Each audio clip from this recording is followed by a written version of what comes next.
Ganda na yung bed ni Princess. Char.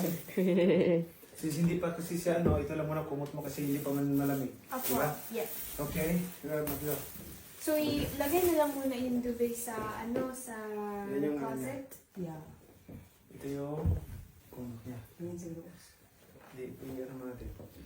Ano mo natin? Tabi mo mas. Yan. Ipantay na.